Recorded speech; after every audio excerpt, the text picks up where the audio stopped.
ہمارے آقا و مولا حضور پر نور شافع یوم النشور صلی اللہ تعالی علیہ وآلہ وبارک وسلم کی عزت اور شان، حضور کا مرتبہ اور مقام، بس اعلیٰ حضرت بریلوی نے ہاتھ جوڑ کر ایسے انبیاء اور رسل سے عرض کی، انبیاء سے کروں عرض کیوں مالکو، انبیاء سے کروں عرض کیوں مالکو۔ اعلیٰ حضرت کہتے ہیں کہ 1,24,000 نبی اور رسول جب روز معاشر کھڑے ہوں گے تو احمد رضا جا کر یہ کہے گا کہ آپ بھی ہمارے مالک ہیں، لیکن ابھی جو حضور مقام محمود پر جلوہ گر ہونے والے ہیں اور حضور ساری دنیا کی شفاعت کرنے والے ہیں، تو اعلیٰ حضرت بریلوی کہتے ہیں کہ قیامت والے دن جب سب انبیاء اور رسل جلوہ گر ہوں گے تو ہاتھ باندھ کے میں عرض کروں گا، انبیاء سے کروں عرض کیوں مالکو، کہ جی آپ بھی ہمارے مالک ہیں، لیکن ایک بات آج آپ بھی فرما دیں کہ جو ابھی نبی تشریف لانے والے ہیں، اے خاک افتادو بس ان کے آنے ہی کی دیر ہے، خلیل و نجی مسیح و صفی سبھی سے کہیں بھی بنی یہ بے خبری کہ خلق پھری کہاں سے کہاں تمہارے۔ تو اعلیٰ حضرت کہتے ہیں پھر قیامت والے دن میں یہ عرض کروں گا، یہ انداز ہے نبیوں کے بارے میں بات کرنے کا، انبیاء سے کروں عرض کیوں مالکو، کہ آپ جی ہمارے مالک ہیں، لیکن ایک جو بات ہم نے پوچھنی ہے، آپ ارشاد فرمائیں کہ جو نبی تشریف لانے والے ہیں وہ آپ کی بھی نبی ہیں، کیا وہ نبی ہے تمہارا ہمارا نہیں؟ تو بس حضور کی شان ہی ہے، اس مسئلے کی اساسیت کو سمجھا جائے، اور کوئی مسئلہ نہیں ہے کائنات میں، بالکل اور کوئی مسئلہ نہیں ہے۔ باقی رہ گئی بات کہ ایذائے رسول جو ہے وہ کفر ہے۔ میں نے جو آیات پڑھی ہے، ہمیں قسمیں دے دے کر، قسمیں وہی اٹھاتا ہے جو جھوٹا ہو، جو لانتی ہو، جس کے اندر غیرت نام کی کوئی چیز نہ ہو، جو رسول اللہ کے دین کا دشمن ہو، جو حضور کے دین کا باغی ہو، جو ناموس رسالت کا غدار ہو، جو دین کا غدار ہو، اور جو غیروں کے سامنے سب کچھ بیچ چکا ہو۔ صحابہ کو قسمیں دے دے کر اپنے ایمان کے اظہار کی ضرورت نہیں تھی، ہاں بالکل ان کو نہیں ضرورت تھی۔ تو منافقوں کو جب وہ قسمیں کھاتے تھے صحابہ کو کہ نہیں نہیں نہیں ہم تو بالکل آپ کے ساتھ ہیں، ہم تو دیکھیں نا ہم حضور کے پیچھے نماز نہیں پڑھتے، کمال ہے، ہم آپ کے ساتھ نہیں تھے۔ تو اللہ تعالیٰ نے فرمایا یحلفون باللہ لکم لیردوکم، میرے حبیب یہ قسمیں کھا کھا کر کے آپ کے غلاموں کو راضی کرنا چاہتے ہیں۔ واللہ ورسولہ حق ان یردوہ ان کانوا مومنین۔ کیوں جی مولانا مجاہد صاحب، ان کانوا مومنین یہ شرط ہے۔ فرمایا کہ اگر تم مسلمان ہو نا تو مسلمانوں کو قسمیں کھا کھا کر مت راضی کرو، اللہ رسول کو راضی کرو، اللہ رسول کو راضی کرو۔ ہمیں تسلی دینے، ہم بھی عاشق رسول ہیں، یہ کوئی باتیں کرنے والی، عاشق رسول ہو تو اس میں کوئی بتانے کی ضرورت ہوتی ہے؟ ہاں عشق تو اپنے فیصلے کرنے میں خود بڑا دلیر ہوتا ہے، عشق فیصلے پوچھ پوچھ کر تھوڑا کرتا ہے۔ نشان راز عقل ہزار ہیلا مپرس، اقبال کہتا ہے جب بھی حضور کا پتہ پوچھنا ہے اور ناموس رسالت کی تو یہ عقل سے مت پوچھنا۔ میں نے کہا پھر کس سے پوچھے؟ کہتا ہے بیاق عشق کمال ز یک فن دارت، جب بھی حضور کی عزت ناموس حضور کا پتہ پوچھنا ہے تو عشق سے پوچھنا ہے۔ اللہ اکبر، ہاں جی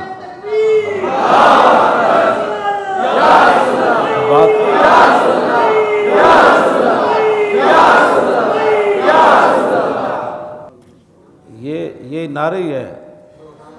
تسی جڑیاں گھر تسبیحاں چھکیاں انہوں نے کوئی نہیں ہلیا، ہاں تے نہ تہاڑیاں نہ سنجیدگیاں نال کوئی ہلیا، ہاں انہاں نعرے نال ہی ساری اے نعرے جڑے نے بڑی دور تک کفر نو علاج ہے، اے منافقاں نو بھی علاج ہے۔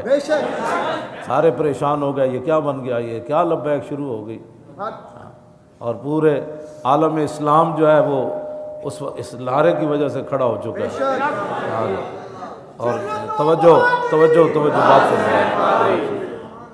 ہاں تو نعرہ تو لگنا ہے. گلاں تو میں بڑیاں کر چکیا ہوں, اب عمل کا وقت ہے. ہاں عمل کا وقت ہے. تو اس مسئلے کی اساسیت کو سمجھا جائے. اگر کوئی ہمیں نیا دین سمجھانا چاہتا ہے تو میں موجود ہوں. جس جگہ کوئی لے جانا چاہتے ہیں نہیں تو پھر یہ سارے علماء مشائخ یہ پیر زادے مفتیان ہمارے ساتھ کھڑے ہیں. کسی پلیٹ فارم پر لے آئیں, ہم ٹرکوں کے ٹرک کتابوں کے لے جائیں گے.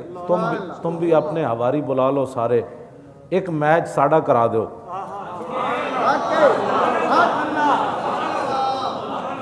ایک کو میچ پوری دنیا دے ٹی وی آ جان, اسی دساں گے کہ حضور کی ناموس کا مسئلہ ہے کیا.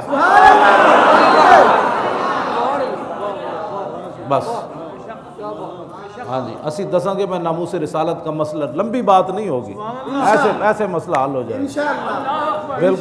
بالکل لمبی بات ہی نہیں ہم کریں گے. گل ہو وہ سخن ہے جس میں سخن نہ ہو. اسی انہاں دی گل کرنی جنہاں دی گل تو بعد کسی دی گل چلنی کوئی نہیں. کیوں بس بات ختم ہے. حضور نے فرما دیا, پھر بات ختم ہے. حضرت کعب بن مالک کو 50 دنوں کے بعد ایک صحابی آئے, انہوں نے کہا کہ رسول اللہ فرما رہے ہیں کہ اپنی بیوی میکے بھیج دو. حضور ان سے نہیں بول رہے تھے, غزوہ تبوک سے پیچھے رہ گئے تھے بلا وجہ, تو میرے آقا 50 دن ان سے نہیں بولے. آج ناموس رسالت کا غدار کہتا ہے میں عاشق رسول ہوں. جی کعب بن مالک تو ویسے پیچھے رہ گئے تھے سارے غزوات میں, ایک میں پیچھے رہے نا مولانا, اور ایک 74 جنگیں کل بنتی ہیں تو 73 میں حاضر ہوئے یہ, اور ایک میں پیچھے رہے. اور وہ بھی اس وجہ سے نہیں کہ نعوذ باللہ حضور کے دشمنوں کے ساتھ کھڑے تھے, کروڑ بار توبہ, یا کوئی مخالفت کر رہے تھے, یا کسی منافق جو ہے اس کے ساتھ ان کی کوئی دوستی تھی, تو کچھ بھی نہیں تھا. بس خود انہوں نے کہا حضور کوئی وجہ نہیں ہے, بس میں رہ گیا. حضور فرمایا اٹھ جاؤ, آپ اٹھ جاؤ یہاں سے. ہاں جی, حضور نے انہیں دیکھا بھی مسکرا کے تو غضب نہ, صحابہ کہتے ہیں حضور کے چہرے سے غضب نمایاں تھا. کہتے ہیں حضور تو کبھی کسی سے ناراض ہوئی نہیں ہوئے. میں نے کہا جو 73 جنگوں میں گئے اور ایک جنگ میں نہ گئے, حضور ان سے نہیں بولے 50 دن, اور تو روزانہ حضور کے دشمنوں کے ساتھ بیٹھ کر تو ناموس رسالت پر غداری کرتا ہے اور تو بکواس کرتا ہے. تجھے اس بات کی سمجھ آئی, تجھے کسی کتا کوئی بھونکا دنیا کا, ممتاز نے قانون ہاتھ میں لیا, کوئی کتا دنیا کا بھونکا, وہ مسئلہ تیری سمجھ میں آیا, اور حضور کے 11 فیصلے تیری سمجھ میں کیوں نہ آئے؟ تو بیٹھ کر بکواس کرتا ہے. تو کس بات کا مسلمان ہے وہ ہمیں بتا. میں صاحب بتاؤں گا تو کون ہے. پیڑ پاؤ ہاں, اب پیڑ پاؤ. اگلی بال جڑی پیر میرے علی شاہ اسی اجازت لے کے سارے فقیراں کو, جب مبالے دی گل آ گئی تو مبالہ بھی کر دینا.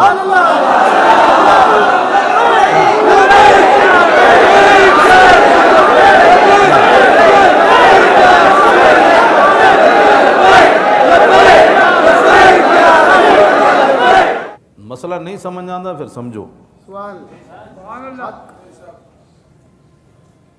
تہاڈیاں گدڑ بھبکیاں نال نہ بھارت روکنا ہے تے نہ کسی کفر نے روکنا ہے. بے شک انہاں نوں پتہ ہے تسی اندروں کہ وہ. ہاں دلیری اس ویلے آندی جدوں دل وچ محبت مصطفیٰ ہو, ہاں تے اندر کوئی غیرت بھی ہوے نال. ہاں جی, وہ اس واسطے اج انڈیا دا وہ جڑا جرنل ہے وہ جڑی دھمکیاں لا رہا نا بھی اسی اندر وڑ کے تے پاکستان تے حملہ کر سکتے ہیں نا, مسئلے نوں کچھ سمجھو. ہاں اندر وڑ کے تو نہیں آ سکتا, انہوں پتہ ہے, جی انہوں پتہ ہوئے نا شہاب الدین محمد غوری دے جانشین ہیں, محمود غزنوی دے اے منن والے ہیں, انہوں پتہ ہے محمود غزنوی دے گھوڑے نہ تیری ماواں دا اندر ڈھے پے سی. ہاں ہاں اے موتی دی ماں دادیاں نانیاں دا اندر ڈھے پوندا سی جدوں محمود غزنوی دے خالی گھوڑے دیاں ٹاپاں انج آندیاں سن, غزنوی آ رہا ہے. ہاں سمجھ آئی نا. ہاں تو سانو پاکستان دے اندر کی بننا ہے؟ تیریاں نانیاں دادیاں دا تک محمود غزنوی دے گھوڑیاں دے ٹاپاں نال اندر ڈھے پوندا سی. تے ایک گل اسی کر سکدے تے جڑے کہندے نے اپنی مودی نو اپنیاں جناب نواسیاں دیاں شادیاں تے بلا او غزنوی دی گل نہیں کر سکدا. ہاں ہاں تے او سانو اے وی نہ دسے بھئی وہ پاکستانی ہے. ہاں اسی تے اودے نال زیادہ وڈے پاکستانی ہاں تے زیادہ وڈے مسلمان ہاں. ہاں سمجھ آئی نا بات. کہتا ہے ضرب قلم کی ضرورت ہے. اب فوج کو سوچنا چاہیے کہ نواز شریف کس کی بولی بول رہا ہے. ہاں جس وقت پوری دنیا کے خطرات پاکستان پر منڈرا رہے ہیں اس وقت قلم کی ضرورت نہیں ہے, اس وقت ضرب غزنوی کی ضرورت ہے. ہاں ہاں جی ہاں نہیں تو سانو بلاوا سی دسی کدی بولی بول رہا ہے. ہاں جی ہاں ایک ضرب قلم کی ضرورت پاکستان کو اس وقت نہیں ہے, ضرب شہاب الدین غوری کی ضرورت ہے. ہاں جی ضرب صلاح الدین ایوبی کی ضرورت ہے. ہاں ضرب یوسف بن تاشفین کی ضرورت ہے. ہاں ضرب محمد بن قاسم کی ضرورت ہے. ضرب طارق بن زیاد کی ضرورت ہے. کیوں جی ضرب خالد بن ولید کی ضرورت ہے. یہ منافقت نہیں چل سکتی. تم کتنی دنیا کو ہم جانتے ہیں جتنا تم قلم سے محبت کرتے ہو. ہریسے کھانے والا اور دہی کے ابھی تک جو پورے کنڈے کھانے والے کو کیا پتا ہے کہ قلم کیسے اٹھائے جاتے ہیں. وہ بھی امام احمد رضا نے اٹھا کر بتایا قلم ایسے اٹھایا جاتا ہے.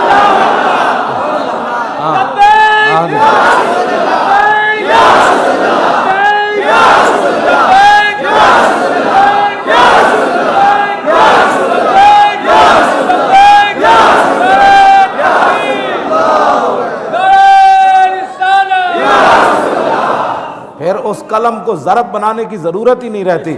وہ قلم خود پھر بولتا ہے کل کے رضا ہے خنجر خون خار برق بار آدا سے کہہ دو خیر منائے نہ شر کرے. ہاں تو اس واسطے ہماری بات کو سمجھو, اس مسئلے کی حساسیت کو سمجھو. نہیں سمجھ تو پھر سمجھنے کی کوشش کرو, ورنہ دنیا کے کوئی سکالر لے آؤ جو تمہارے خریدے ہوئے ہیں. میں نے یہ کتاب اس لیے رکھی ہے, میرے پاس باتیں تو بہت ہیں, یہ میری کتاب نہیں ہے, یہ جنرل شاہد عزیز کی کتاب ہے. اس نے پھر اس کے اندر لکھا 388 صفحے دے ہوتے اتنے جڑے حکومتی مخبر بیٹھے نا وہ آج تو بہت سارے آئے ہونے, ان کا حق بھی بنتا ہے جو جس کا کھاتا ہے اس کا گاتا ہے. ان کی مخبریاں کریں, ان کا حق بنتا ہے. تنخواہ جو لیتے ہیں, ہاں جی تم تنخواہ لیتے ہو تو ہم بھی تو لیتے ہیں نا. تمہاری کوئی مجبوریاں ہیں تو ہم تو اور بات ہے. تم مجبوریوں سے کرتے ہو, ہم خوشی خوشی کرتے ہیں.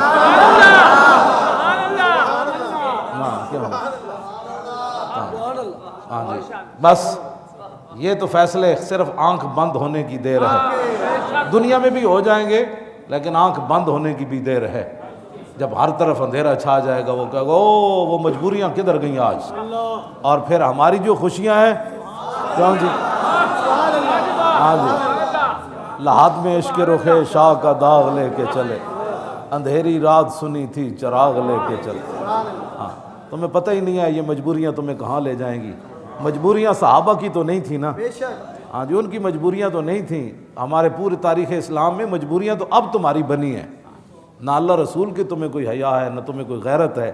اور تم جب یہ تو تمہارا یہ جرم بھی قیامت تک معاف نہیں ہونے والا کہ تم نے مسجدوں کے سپیکر اتار کر, سپیکر بھی ساتھ لے جا کر, اور مولوی کو جب تم نے مجسٹریٹ کے سامنے پیش کیا تو اس نے پوچھا یہ مولوی کیا کر رہا تھا؟ کہا یہ سپیکر پر درود و سلام پڑھ رہا تھا. یہ سپیکر بھی حاضر ہے, یہ مجرم بھی حاضر ہے. اور پھر وہ یہود و نصارہ کا ایجنٹ کہتا ہے اچھا اس کو 25,000 روپے جرمانہ ہے. ہاں یہ تمہارا جرم جو ہے نا, یہی جرم قیامت تک تمہارے منہ پر کالک کہ کیا جرم کر رہا تھا. یہ کہتا ہے سپیکر میں درود و سلام پڑھ رہا تھا, اور مولوی بھی پیش ہے اور سپیکر بھی اتار کر تم لے گئے. تمہارا یہی جرم ناقابل معافی ہے. ہاں باقی جرم تو تمہارے جو ہے نا, تم کیا سمجھتے ہو کہ تم پتہ نہیں ہے کسی کو. تو مشو مغرور بر حلم خدا دیر گیرت سخت گیرت مر تو رہا. مولانا روم فرماتے ہیں اللہ کے حلم اور بردباری پر تو اکڑ نہیں. تو سمجھتا اس کو پتہ نہیں کہ تو درود و سلام پر پرچے کاٹے, علماء کو داڑیاں نہیں دیکھی نوچی تم نے, اور ان کے کوٹوں میں لے گئے کہ یہ مجرم ہے. مصطفیٰ جان رحمت پڑھ رہا تھا, تو مولانا روم فرماتے ہیں اس کے حلم اور بردباری پر تو بدماشی مت کر، جب وہ پکڑے گا تو دنیا کی کوئی طاقت تجھے بچا نہیں سکے گی، اندر سے ہی لوگ پکڑ لیں گے مشرف کی طرح، تو بچا نا ایک بار، پھر تیری نسلیں بھی کوئی نہیں آئے گی بعد میں۔ اور تو اس لیے کہ اب تو نے اسلام سے متھا لگایا، پہلے تو نے مشرف سے لگایا تھا، اب تو نے اسلام سے لگایا، اور اسلام بڑی سخت سزا دیتا ہے۔ ہاں اسلام بڑی سخت سزا دیتا ہے۔ ہاں جی، اس واسطے انسان کے بچے بنو۔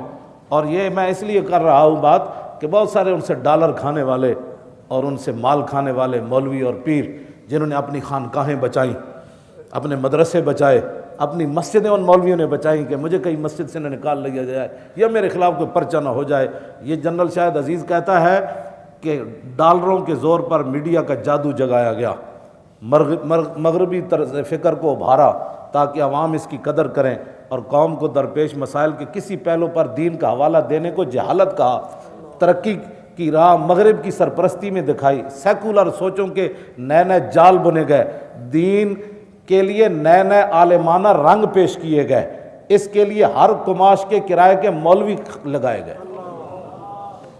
اس نے لکھا ہے، کہتا ہے اسی کوئی تھوڑا ہے، اسی تو بڑے بڑے مولوی خریدے، نئے نئے مولویوں نے سوچاں دیتیاں، تم کہو اسلام امن کا درس دیتا ہے، تم کہو کہ جناب اسلام تلوار سے نہیں پھیلا اور حضور کی تلوار کی نفی کر دو تم۔ ہاں جی، کہتا ہے اسی خود خریدے بندے اگے، بہت ہر صفحہ خون دے آنسو نال نے لکھیا، آخر چلو جاگ ہی پیا۔ لیکن افسوس یہی ہے مجھے آتا ہے کہ جب یہ سیٹوں پر ہوتے ہیں، نہ کبھی ان کو دین یاد آیا، نہ کبھی غیرت یاد آئی، نہ امت کا فکر یاد آیا۔ یہ جب ریٹائر ہوتے ہیں، فوجی ہوں، جج ہوں یا وکیل ہوں، پھر ان کو اسلام فوبیا ہو جاتا ہے، پھر اسلام کی باتیں کرنا شروع۔ جب آگے نظر آتا ہے نا آخرت کی طرف کہ اب تو کوئی پلے چیز ہی کوئی نہیں، اب تھوڑا سا کوئی اسلام کا بھی کر لو، لیکن ایسے تو اسلام نہیں نا بات بنتی، بات تو اور ہے۔ ہاں یہ ڈر جھاکنا تو گل وہ بھی کہتے سن اسی تواڈے نال ہاں، تو جدوں کوئی پریشانی ہے کہتے نہیں اسی تو تواڈے پیچھے ہاں۔ انہیں پھر پرویز مشرف دے دور دا انہیں کیا رقص و سرور دکھایا گیا۔ میں تو پڑھ کے اس واسطے سنا رہا کہ جو کچھ مناظر ہیں یہ پہلے 2006 وچ ایک سارا کچھ ہو چکیا ہے۔ ہن ذرا سنو پرویز مشرف دے دور وچ کی ہویا 2006 وچ جدوں ایتھے آیا۔ میری ریٹائرمنٹ کے بعد مارچ 2006 میں جن دنوں نیب میں تھا، امریکہ کے صدر حضرت جو کچھ ہو لکھا میں پڑھ رہا، حضرت جارج بش اسلام آباد تشریف لائے۔ رات کو پریزیڈنٹ ہاؤس میں کھانا ہوا اور ایک ثقافتی پروگرام پیش کیا گیا۔ پروگرام میں پاکستان کی تہذیب پر ایک نگاہ ڈالی گئی کہ ہماری تہذیب پر تاریخ کے کیا اثرات رہے۔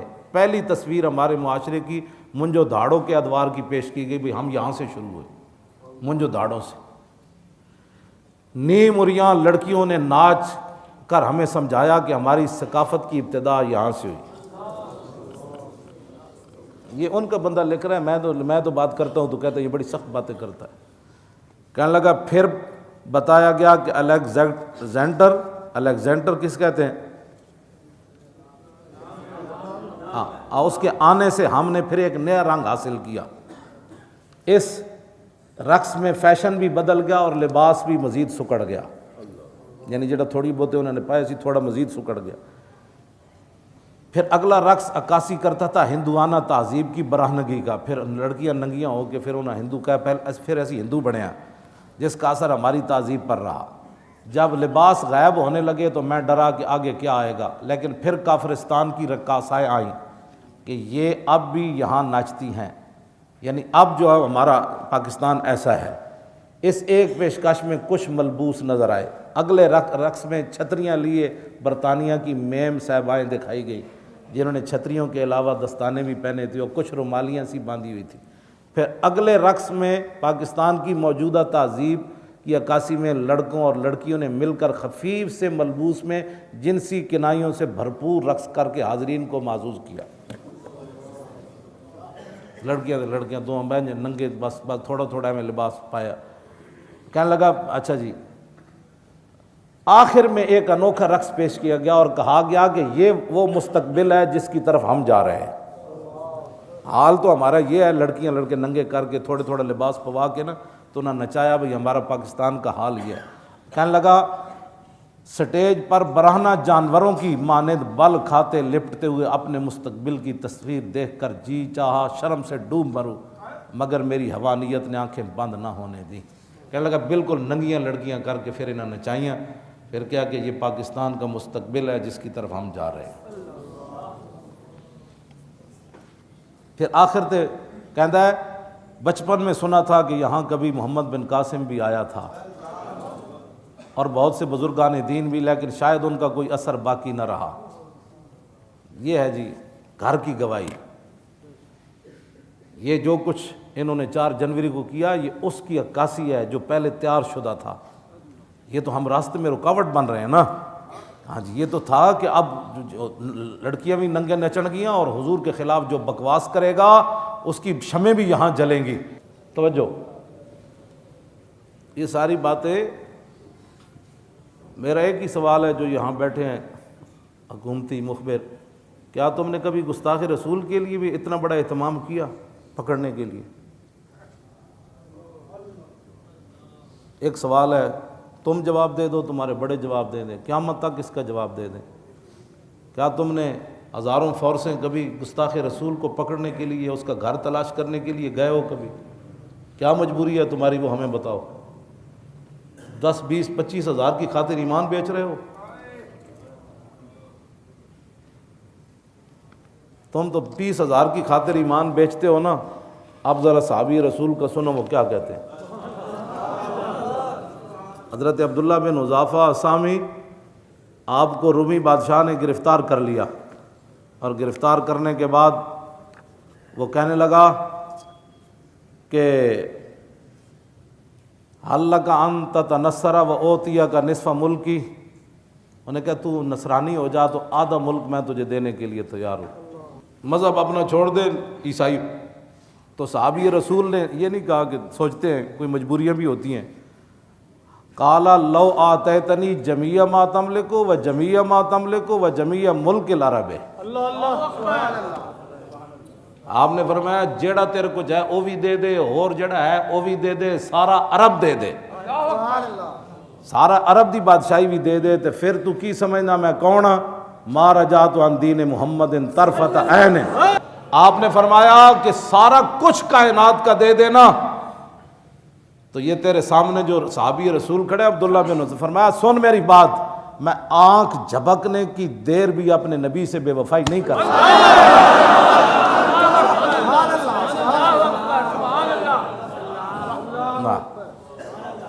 آنکھ جھپکنے کی اتنی دیر لگ دی. اس نے پھر کیا تو میں تو تمہیں قتل کر دیں گا. فرمایا کر دے، یہ تو بڑا سستا سودا ہے. انہیں جناب وہ پانی تتا کرایا، انہاں وچوں 2 صحابہ نو بلایا، ایک نو وچ اگ دے سٹ دیتا. اسی ویلے انہاں دا جسم گل گیا تتے پانی وچ، تے ہڈیاں تر کے اتنے آ گئیاں. اور پھر ان کو کہا گیا کہ بھائی اب آپ عیسائی ہو جائیں ورنہ آپ کا بھی یہ حشر ہونا ہے. آپ نے فرمایا کیا باتیں کرتے ہو، چلو جدھر لے جانا ہے. جب آپ کو لے جا رہے تھے نا پانی کی طرف، گرم پانی، تو آپ رو پڑے. فقیل للملک انہ بکا، بادشاہ کو کہا گیا یہ تو آپ رو پڑے ہیں. فظن انہ قد جزا، بادشاہ نے یہ گمان کیا یہ ڈر گئے تتے پانی کو دیکھ کر. ساری بادشاہی تو واپس کر دی، شاید اب جسم کا مسئلہ جو ہے نا ان کو پریشان کر گیا. وہ کہہ رہا ردو ہو، ان کا ان کو واپس لے آؤ. حضرت عبداللہ سے پوچھا ماں کا آقا تو رویا کیوں ہے؟ سنو ذرا، تم 2 بچے ادھر مسجد میں شیطانوں کی طرح ہلے بولنا، اور مسجد میں یہ بڑی تمہارے کارنامے ہیں، اور یہ تم بڑی مجبوریاں ہیں تمہاری. ہاں، اور اس میں لوگوں کو بچوں کو بھی گرفتار کرنا، ہراساں پیدا کرنا، اور جڑے اپنے گیڑا میں جو اینج ویکھ دین نا اصل منافق ہو ون. یہ جاندے جاندے ویکھ دین کہ مولوی پکڑے جا رہے ہیں، اصل منافق وہ ہے. ہاں، جو دکانوں پر بیٹھے ہیں اصل منافق وہ ہے کہ جو ان کو پتہ ہی نہیں ہے کہ حضور کی عزت کا مسئلہ کیا ہے. کوئی بات نہیں. ہاں، ان کی تو حاضریاں لگ گئی. تیری حاضری تو کہہ حضور میں نے تو دکان تو فرصت کوئی نہیں. ہاں، آج لے ان کی پناہ. ہاں، یہ تیریاں دکاناں تیریاں سب کچھ ایتھی رہ جانے. تو آج تماشے ویکھدا تو ویکھ، اسی تو تماشے لاؤن واسطے تیار جے. تو سنجیدہ رہو، تیری جان بچنی چاہیے. ہاں، جس دن جب اسرائیل تے ایک دن آنا ہے اس دن کمی ہو اب تھوڑی سی مہلت دو، میں بھی ایک جلوس میں جانا چاہتا ہوں. انہوں نے کہا نہیں پتر وہ ٹائم گزر گیا، دوبارہ مڑ کے تو کوئی نہیں آنا. کیوں رویا؟ تو سنو ذرا صحابی کے فرمان. فرمایا قلت ہی نفس واحدۃ تلک الساعۃ فتذهب فكنت اشتهی ان یکون بعدد شعر انفس تلقی فی النار فی اللہ. فرمایا میں رویا اس بات پر کہ ابھی ابھی ایک ہی جان ہے نکل جائے گی، چس نہیں آئی ایک چاند دین دی.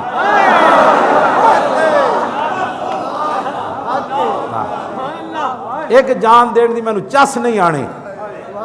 ہاں میری میں رویا اس لیے کاش کہ میرے جسم پر جتنے بال ہیں ان کی تعداد کے برابر میری جانیں ہوتی تو پھر کوئی چس آتی اللہ کے راستے میں جانا.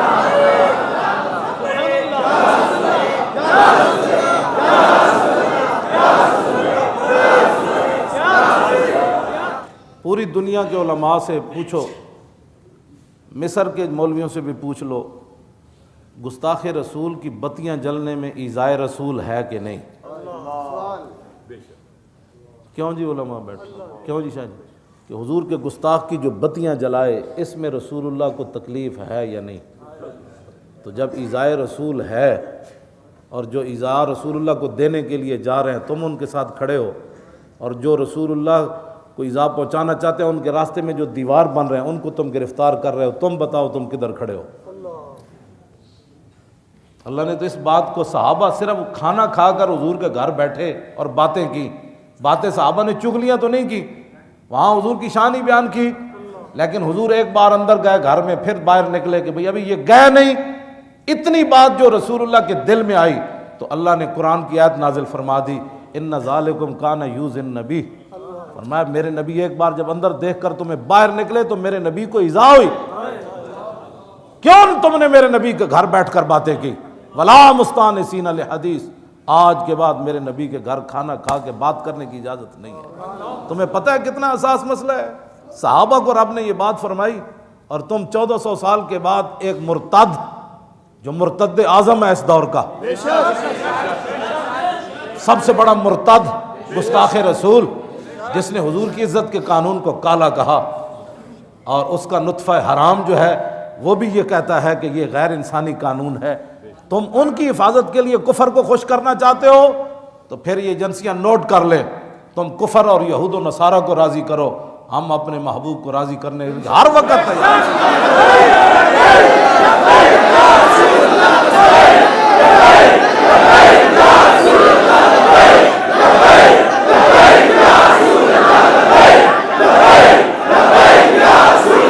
تو اسلام قربانی کا ہی نام ہے.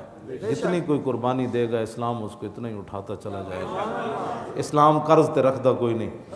ہاں جی ہاں یہ تو مالکاں دی طرفوں ہے، جڑے مالک جڑا وہ کام جہدے کو لینا چاہن انہیں لینا ہے. انہیں یہ تو نہیں ویکھنا مولی خادم بھائی کی وے تو فلانا کی وے تو فلانے کو علم کتنا ہے تو وہ کتاباں کتنی آن تے گل تو وچ ہو رہے. اتھے تے ایک رات دے بارے حضرت عمر یہ فرماندے ہوندے سن، کاش کہ صدیق مینوں ایک رات دے دے غار والی تے عمر دیاں ساریاں نیکیاں لے لوے. اجے عمر نوں ہی نہیں پتہ سی نماز روزے حج زکات کی شے، بلکہ آپ دے دور خلافت اے جملہ تے اودے نالوں بھی بھاری ہے. کس نے آپ دے دور خلافت کیا کہ عمر صدیق نالوں افضل ہے، تے آپ نے تاریخی جملہ فرمایا، حضرت عمر نے فرمایا لیلۃ ابی بکر خیر من آل عمر. فرمایا نہیں، ابو بکر کی جو ایک رات ہے نا، عمر کے سارا خاندان بھی ایک طرف کھڑا ہو جائے نا پھر بھی وہ رات افضل اور اعلیٰ. اس رات صدیق اکبر نے حضور کا پہرا دیا. تو یہ رات کہاں سے جائے کہ زاہداں بہزار اربعین رسن. مولانا سے حسد کوئی نہ کرے، یا جو اب جیلوں میں رہ کے ان سے پیچھے رہ جائے پھر حسد کرے جی میں تو برابر نہیں ہو سکتا. ہاں سمجھ آئی نا بات. حافظ شیرازی کہتا جائے کہ زاہداں بہزار اربعین رسن مست شراب عشق بیکا امیر اسد. فرمایا لاکھوں سالوں کے بعد جہاں صوفی زاہد گوڑے اور ماتھے رگڑ کر پہنچتے ہیں نا، عاشق وہاں ایک چھلانگ میں چلا جاتا ہے.